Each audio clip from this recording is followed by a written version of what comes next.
Hello everyone, Eid Mubarak. Welcome to our Eid ul Adha vlog. So vlogটা শুরু করছি চাঁদ রাত থেকেই। চাঁদ রাতে প্রথমে আমি একটু মাংস এখানে কষিয়ে নিচ্ছিলাম পরের দিনের জন্য, কজ আমাদের আর্লি মর্নিং এ খিচুড়ি আর মাংস খেতেই হয়।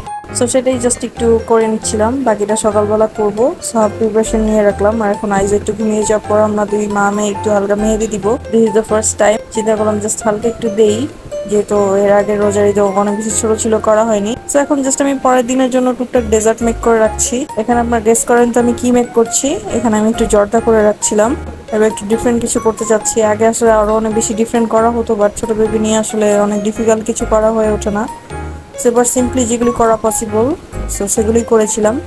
এখানে একটু জর্দা করলাম, আর এখন এখানে একটু ডিম দিয়ে একটা ডিফারেন্ট কিছু বানাতে চাচ্ছি, সেটা একটু করে নিচ্ছিলাম। সো আপনারা যদি এগুলো রেসিপি চান সো আমি শেয়ার করতে পারি। So do let me no in the comment section যদি আপনারা চান। সো আমার এখানে দুইটা রেজাল্ট হয়ে গেল। পরের দিন একটু সেমাইটা করবো ইজিটা।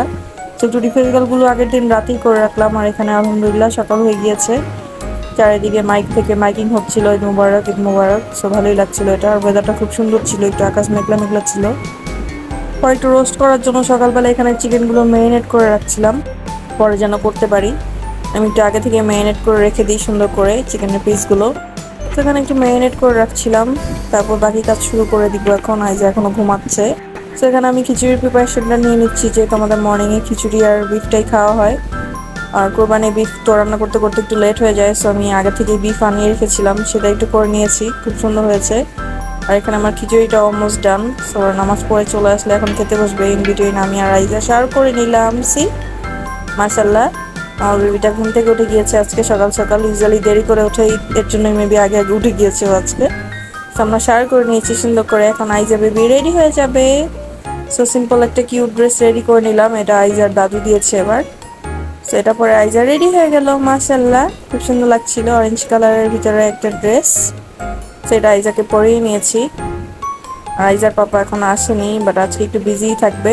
ইন বিটুইন আইজাকে নানুর সাথে কথা বলিয়ে দিচ্ছিলাম, কজ আইজা নারায়ণগঞ্জে আর আমরা উত্তরাতে। আমরা যদিও যাবো দু একদিন পর, বাট যেহেতু আইজাকে ছাড়া ঈদ করছে, যাচ্ছে সকাল সকাল আগে একটু কথা বলে নিচ্ছিলাম। আইজার নানা ভাই একটু কথা বলছিল আইজার সাথে, বলছে তাড়াতাড়ি চলে আসে আইজা। আর আমার ইন বিটুইন টায়ার্ড লাগছিল খুব বেশি, বাট তাও একটু কথা বলিয়ে দিচ্ছিলাম। সেই আইজা এখন একটু একটু বুঝতে পারে, তাকিয়ে থাকে। আর সকালবেলা উঠে আবার এই ঝোড়া সেমাইটা করেছিলাম আমি, একটা লাচ্ছা সেমাই দিয়ে করেছি। এবার আমার ডেজার্টগুলো বের করে নিলাম, তারপর দুপুরের জন্য একটু পোলাও রান্না করে নিয়েছিলাম, আর তারপর কোরবানির বিফটাও রান্না করে ফেলেছিলাম। এটা কালারটা একটু ডিফারেন্ট হয়েছিল। আর সাথে একটু ভেজিটেবল কারি করেছিলাম, বাট সবাই যেহেতু বিফই খাবে দ্যাটস বলছিল আর রোস্ট করা দরকার নেই, দ্যাটস রোস্ট আর করা হয়নি, রেখে দিয়েছিলাম উঠিয়ে ম্যারিনেট করা চিকেনটা। আর সারাদিন পর একটু সময় হলো আমার বেবিটার সাথে ক্যাপচার করার পর। সারাদিন রান্না বান্না নিয়ে বিজি ছিলাম আজকে। আর সারাদিন পর আইজা পাপা ফ্রি হয়েছে, বিজি ছিল অনেক বেশি। সো তারপর আমরা তিনজন একসাথে একটা ফ্যামিলি ক্যাপচার করে নিলাম। অনেক রাত হয়ে গিয়েছিল। এরপরও বললাম যে আইজার ফার্স্ট ঈদ যেহেতু আসুক করি, পরের দিন হয়তো অন্য আউটফিট পরা হবে, তখন আর এটার মেমোরিজটা থাকবে না। তো এটা পরে আজকে টুকটাক ক্যাপচার করে নিলাম। আর এখানে বাবা মেয়ের ঢং চলছে। তারপরের দিন আমরা একটু আইজা ফুপির বাসায় গিয়েছিলাম, খুব সুন্দর একটা প্লেস। বারান্দা দিয়ে খুব সুন্দর ভিউ দেখা যাচ্ছে। আর এখানে এখন আইজা চলে এসেছে আইজার ছোট ফুপির বাসায়। এখানে এসে দাদুর সাথে দেখা হয়ে গেল, দাদু চলে এসেছিল সকালে।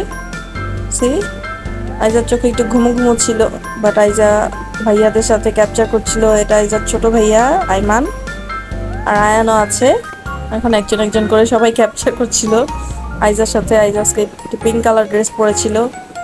সবাই একসাথে সুন্দর করে পিকচার করছে। আইজা ফুপি তুলে দিচ্ছিল, আমি এখান থেকে একটু শুট করে রেখেছি, খুব সুন্দর লাগছিল আমার কাছে এটা দেখতে। আইজাকে কিভাবে কোলে নিবে সেটাই ডিসাইড হচ্ছিল, আর সবাই সুন্দর করে পিকচার ক্যাপচার করে দিচ্ছিল। খুব কিউট লেগেছে আমার কাছে এটা। আর এখানে পর আইজা একটু ঘুমো ঘুমো দিচ্ছিল, ফুপি একটু ঘুমো দিয়ে দিচ্ছে। তারপর আমরা বের হয়ে গেলাম, কজ এখন রাতে আবার যাবো আইজা ফুপির বাসায়।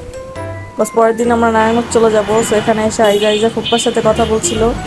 সাইজা খুব সুন্দরই গেল আজকে। এবার ঈদটা, ঈদ উল আজহাটা দাদু বাড়ি সবার সাথে, রোজার ঈদ নানুর বাড়ি সবার সাথে করেছে, সেটা খুবই ভালো গিয়েছে। সো আপনারা আপনাদের ঈদ কিরকম গিয়েছে জানাবেন। এখানে আইজার আর একটা ছোট বাবু বোন ছিল, সবার সাথেই দেখা হলো। সো ভালো লাগলো খুব। তো আলহামদুলিল্লাহ আইজার প্রথম ঈদ উল আজহা খুবই ভালো গেল দাদু বাড়ি সবার সাথে। আপনারা আপনাদের কিরকম গিয়েছে জানাতে ভুলবেন না। সো এই ছিল আইজার ঈদ আইজার দাদা ভাইয়ের সাথে। তো থ্যাংকস ফর ওয়াচিং, আল্লাহ হাফেজ।